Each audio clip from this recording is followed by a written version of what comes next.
अभी इधर आमले की खिया होगी भी उधर आ गए। सोचने लगे कि अगर जे रोज इसी तरह दान करता रहा तो एक दिन सारा धन समाप्त हो जाएगा। एक दिन उसके एक पुत्र ने राजा से कहा कि आप आंवले का दान बंद कर दो, नहीं तो सारा धन खत्म हो जाएगा। यह सुनकर राजा व रानी महल छोड़कर उजाड़ स्थान पर चले गए और आंवला दान ना करने की स्थिति में उन दोनों ने भोजन नहीं किया। यह देख भगवान सोचने लगे कि यदि हमने इसका मान नहीं रखा तो संसार में कोई हमें कैसे मानेगा।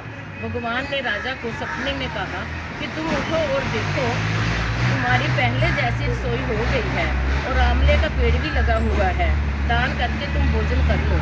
राजा ने उठकर देखा तो पहले जैसा राजपाट था और सोने के आंवले का वृक्ष भी लगा हुआ।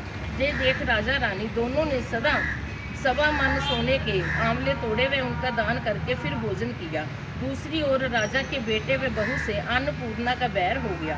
जय देख आसपास के लोगों ने उनसे कहा कि पास ही जंगल में एक आंवलिया राजा है, तुम उनके पास चले जाओ, वह तुम्हारा कष्ट दूर कर देंगे। बहू बेटे राजा के पास सहायता के लिए पहुंचे और रानी ने उन दोनों को पहचान लिया।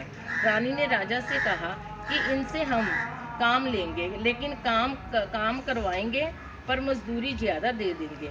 एक दिन रानी ने बहू से कहा कि मेरा सिर धो दो। बहू सिर धोने लगी और उसकी आंख से आंसू निकलकर रानी की पीठ पर गिर गया। रानी ने कहा कि मेरी पीठ पर आंसू क्यों गिरा, मुझे इसका कारण बताओ। बहू बोली कि मेरी सास की पीठ पर ऐसा ही मस्सा है जैसा आपकी पीठ पर है। वह रोज सवा मन सोने के आंवले दान करते थे, जिससे हमने सास ससुर को घर से निकाल दिया। बहू के आंसू देख रानी ने कहा कि हम ही तुम्हारे सास ससुर हैं। भगवान ने हमारा सत रखा और हमें फिर से सब कुछ दे दिया, जिसकी वजह से हम दान कर रहे हैं।